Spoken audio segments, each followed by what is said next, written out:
Olá, graça e paz, meu irmão, minha irmã.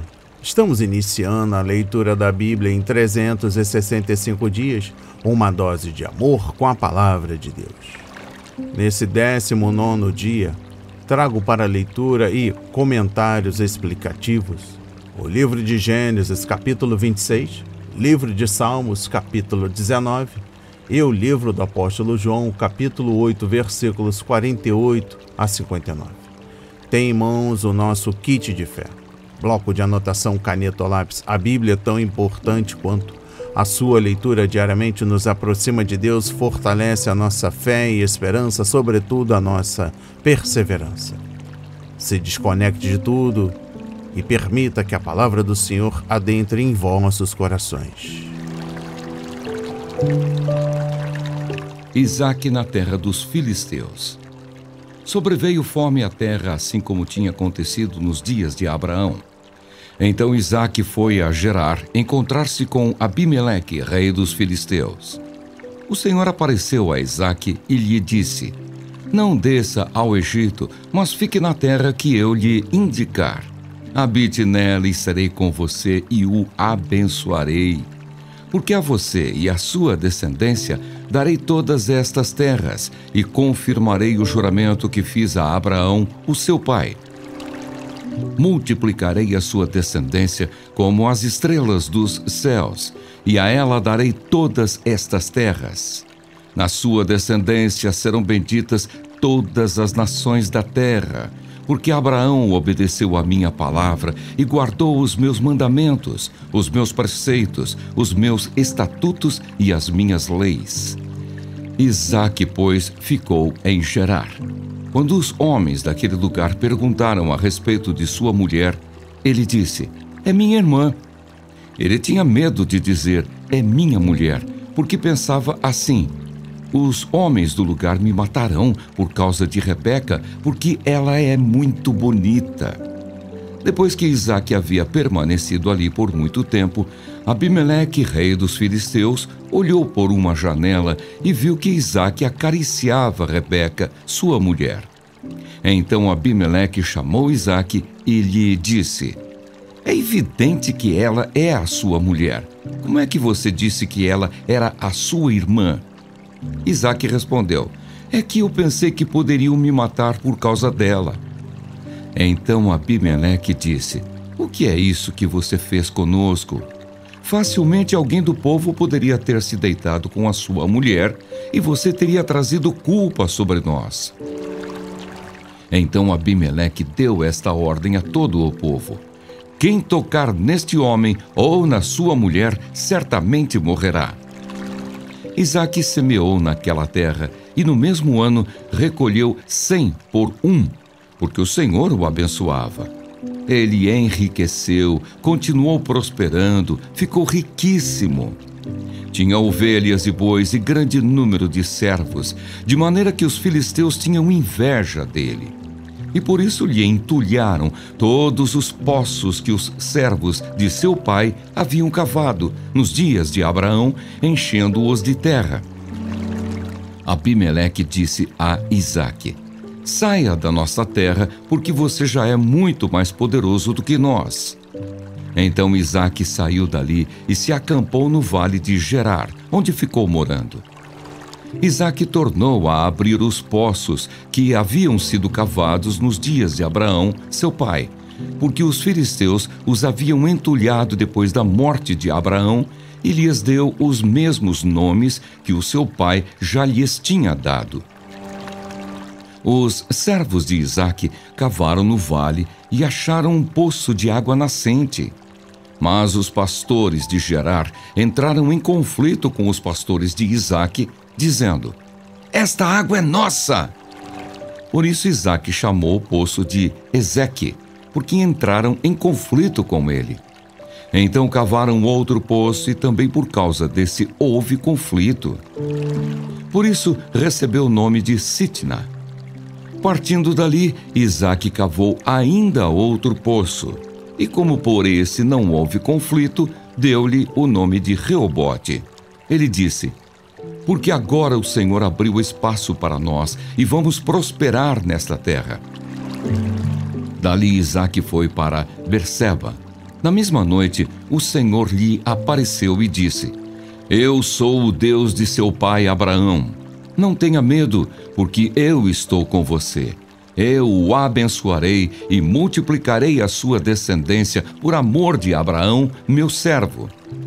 Então Isaque levantou ali um altar e, tendo invocado o nome do Senhor, armou a sua tenda. E os servos de Isaque abriram ali um poço. Isaque faz aliança com Abimeleque. Abimeleque e seu amigo Austate e Ficol, comandante do seu exército, saíram de Gerar para encontrar Isaque.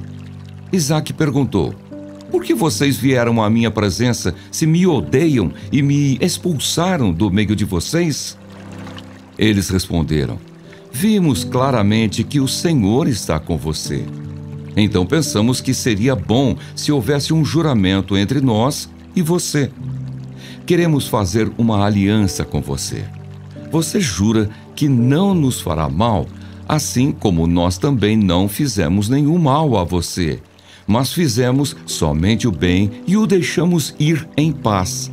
Você é agora o abençoado do Senhor. Então Isaque lhes deu um banquete, e comeram e beberam. Levantando-se de madrugada, juraram de parte a parte. Isaque os despediu, e eles se foram em paz. Nesse mesmo dia, vieram os servos de Isaque, e dando-lhe notícia do poço que tinham cavado, lhe disseram: Achamos água! Ao poço, Isaque deu o nome de Seba, por isso Berseba. É o nome daquela cidade até o dia de hoje.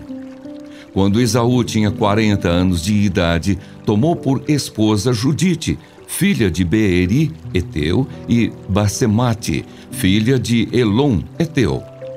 Essas duas se tornaram amargura de espírito para Isaque e para Rebeca. Amém. Comentários no livro de Gênesis, capítulo 26. Uma exposição sobre os versículos 1 a 6. Deus permitiu que Isaque permanecesse na Filístia e prometeu abençoá-lo. Deus havia prometido a Abraão que seus descendentes se multiplicariam muito e, um dia, possuiriam todas aquelas terras. Assim, Isaque tinha o direito de ficar ali enquanto Deus consentisse. Deus abençoou Isaque por amor a Abraão, assim como tem abençoado os cristãos hoje, por amor a Jesus Cristo. Deus também abençoou Isaque por causa da vida e da fé de seu pai, assim como nos abençoa por amor a outros cristãos. Nunca saberemos até chegarmos ao céu quantas de nossas bênçãos foram lucros nos investimentos espirituais feitos por amigos e familiares tementes a Deus que vieram antes de nós. Compreensão dos versículos 7 a 11. Isaque foi questionado sobre a mulher que estava com ele e, como fez seu pai Abraão antes, respondeu que era sua irmã. Contudo, quando Abimeleque viu Isaque acariciando Rebeca, desconfiou que, na verdade, era marido e mulher.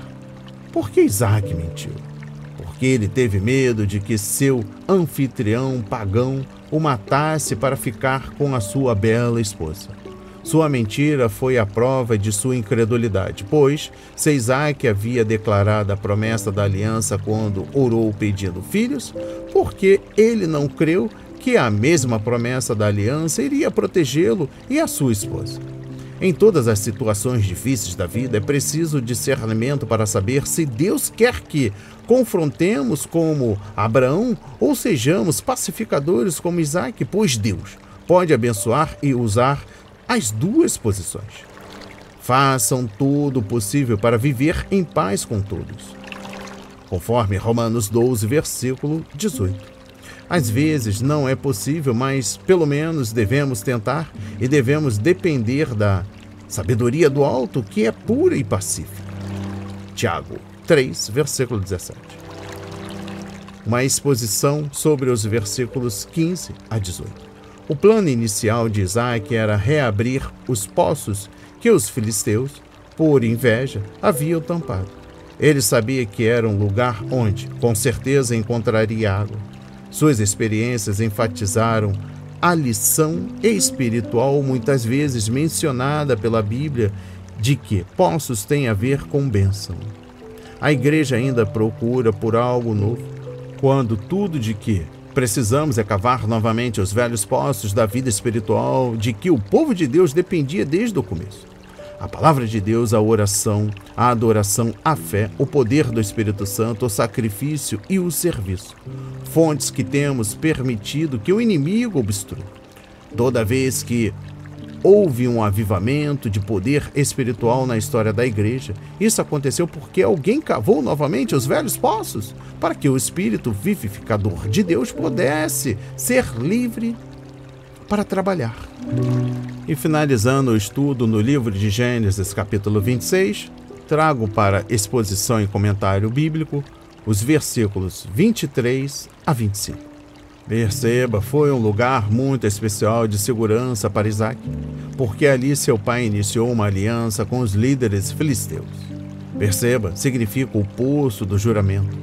O Senhor vem até nós com sua palavra de garantia apenas quando precisamos de encorajamento.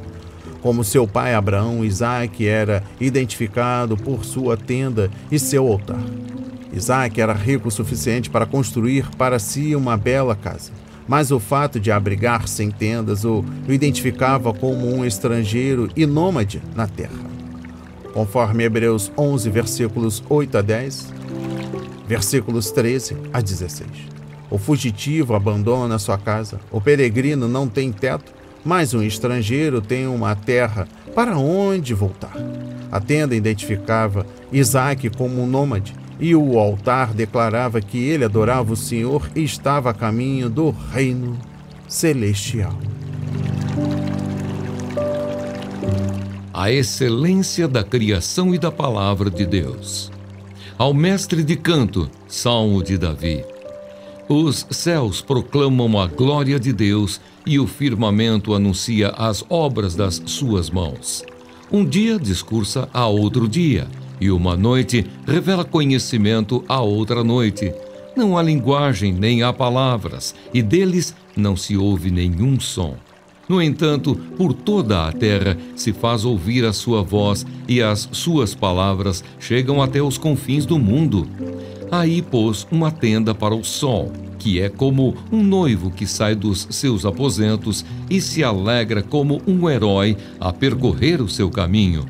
Principia numa extremidade dos céus, e até a outra vai o seu percurso, e nada pode se esconder do seu calor. A lei do Senhor é perfeita e restaura a alma.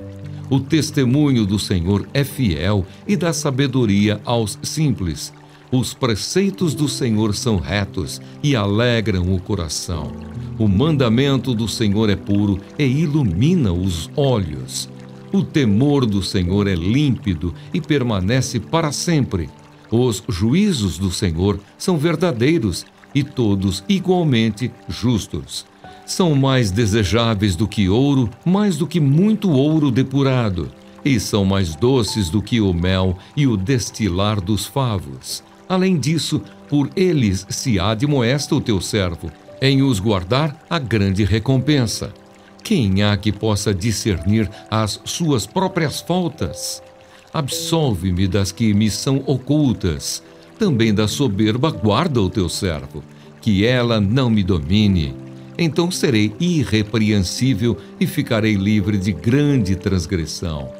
As palavras dos meus lábios e o meditar do meu coração sejam agradáveis na tua presença, Senhor, rocha minha e redentor meu. Amém. Comentários no livro de Salmos, capítulo 19.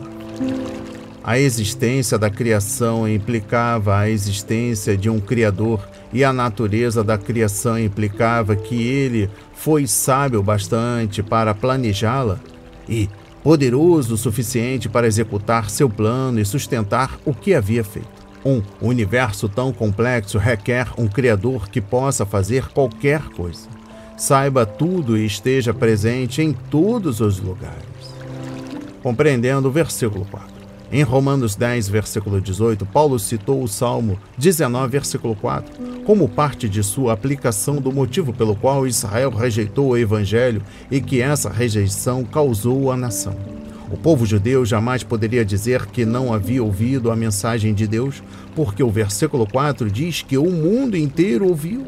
Portanto, gentios e judeus permanecem culpados diante de Deus e precisam ser salvos por meio da fé em Jesus Cristo. Por isso, devemos levar a mensagem da salvação para eles.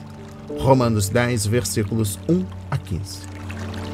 Versículo 5. A sua compreensão. Davi era um homem que gostava de ficar ao ar livre e muitas vezes observava o nascer e o pôr do sol. O que ele contemplava dia após dia fazia com que se lembrasse de um noivo saindo da tenda para receber sua noiva e de um atleta vigoroso participando de uma corrida. A primeira imagem fala de glória, o noivo estava bem vestido, amor e expectativa, enquanto a segunda fala de poder e determinação. Compreendendo o versículo 6, embora esta mensagem universal seja levada dia e noite a todo mundo, a maioria das pessoas a ignora e rejeita Deus. Elas querem viver como bem entendem. Romanos 1, versículos 18 a 23. Compreensão dos versículos 7 a 14. Quando escreveu sobre a criação, Davi usou o Senhor, Elohim, um nome que fala do grande poder de Deus. No entanto, quando escreveu sobre a palavra de Deus, por 7 vezes ele usou o nome da aliança, Senhor, Javé, pois o Deus da criação também é o Deus da revelação pessoal para seu povo. Israel era uma nação muito especial, escolhida por Deus para receber sua lei, aliança e promessas. Compreensão dos versículos 7 a 11. A revelação de Deus na criação é realmente maravilhosa, mas limitada em se tratando de manifestar os atributos de Deus e seus propósitos para a criação. Após a queda do homem, a criação ficou sujeita à futilidade e à escravidão. Por isso, precisamos de algo que revele mais claramente o caráter de Deus. Esse algo é a palavra inspirada do Senhor. Comentários sobre os versículos 9 a 11. As palavras que falamos começam com os pensamentos em nosso coração. Por isso é importante meditarmos na palavra e nas obras de Deus. Os 2 primeiros temas do Salmo 19. Se nos deleitarmos na palavra de Deus, meditaremos e, naturalmente, nela daremos uma expressão de sua verdade com nossos lábios. E isso nos ajudará a não pecar. Comentários sobre o versículo 10. A maneira como tratamos a Bíblia é a maneira como tratamos o Senhor. Então, não é difícil determinar se temos um bom relacionamento com Deus. Desejamos sua palavra porque ela é preciosa para nós, mais ainda que riquezas ou uma comida saborosa. Encontramos satisfação quando nos alimentamos da palavra de Deus? Eis uma pergunta para que possamos meditar. Uma exposição sobre os versículos 12 a 14. Ao estudar a criação de Deus com a Bíblia na mão, você não pode deixar de ver Jesus. Ele é visto na videira, no sol, nas estrelas, nos cordeiros, nas macieiras e nos lírios, na semente plantada na terra e no pão sobre a mesa. A palavra na mão é excelente. A palavra na mente é melhor. Mas quando está no coração, é que ela nos transforma e nos amadurece em Cristo. E finalizando o comentário, a explicação no livro de Salmos, capítulo 19, destaca o versículo 14. Jesus é o nosso Redentor e se tornou o nosso parente quando veio na carne humana, sem pecado, para morrer por nós na cruz. Ele é a rocha e o Redentor, pois não só pagou o preço para nos libertar, mas também nos mantém em segurança. Jesus e Abraão. Os judeus disseram a Jesus: será que não temos razão em dizer que você é samaritano e tem demônio? Jesus respondeu: eu não tenho demônio, pelo contrário, honro o meu Pai, mas vocês me desonram. Eu não procuro a minha própria glória. Há quem a busque e julgue. Em verdade lhes digo que, se alguém guardar a minha palavra, não verá a morte eternamente. Então os judeus disseram: agora estamos certos de que você tem demônio. Abraão morreu e também os profetas, e você diz: se alguém guardar a minha palavra, não provará a morte eternamente. Você não está querendo dizer que é maior do que Abraão, o nosso pai, que morreu? Também os profetas morreram. Quem você pensa que é? Jesus respondeu: se eu glorifico a mim mesmo, a minha glória não é nada. Quem me glorifica é o meu Pai, o qual vocês dizem que é o Deus de vocês. Entretanto, vocês não o conhecem. Eu, porém, o conheço. Se eu disser que não o conheço, serei como vocês, mentiroso. Mas eu o conheço e guardo a sua palavra. Abraão, o pai de vocês, alegrou-se por ver o meu dia, e ele viu esse dia e ficou alegre. Então os judeus lhe perguntaram: você não tem nem 50 anos e viu Abraão? Jesus respondeu: em verdade lhes digo que, antes que Abraão existisse, eu sou. Então pegaram pedras para atirar nele, mas Jesus se ocultou e saiu do templo. Amém. Compreensão no livro do apóstolo João, capítulo 8, versículos 48 a 59. Uma afirmação divina. Os líderes judeus atacaram novamente. Dessa vez, insistiam em que os ensinos e milagres de Jesus eram de origem demoníaca. O poder que Jesus demonstrava era mau, não bom. Vinha de Satanás, não de Deus. A controvérsia culminou na afirmação de Jesus de que existia desde muito antes de Abraão. Na verdade, Abraão crera nele. Jesus afirmou: antes de Abraão nascer, eu sou. Os judeus reconheceram corretamente que Jesus se identificava com o Senhor. O próprio Deus, na pessoa de Jesus Cristo, revelou seu coração. Jesus mostrou-nos a verdadeira natureza da moralidade. E as raízes dessa moralidade estão mergulhadas profundamente na graça, não são refletidas no legalismo distorcido do judaísmo, no Novo Testamento, nem no legalismo que nós mesmos construímos. E finalizando a leitura no dia de hoje, livro do apóstolo João, capítulo 8, dos versículos 48 a 59, destaca o versículo 58. A declaração de Jesus também pode ser traduzida por: antes de Abraão nascer, eu sou. Novamente, essa era mais uma afirmação de uma divina filiação, e os líderes judeus a receberam como tal. Ele, mais uma vez, fez a si mesmo igual a Deus, e isso era pecado de blasfêmia, digno de morte. No entanto, Jesus estava divinamente protegido e tão somente foi embora, pois sua hora ainda não havia chegado.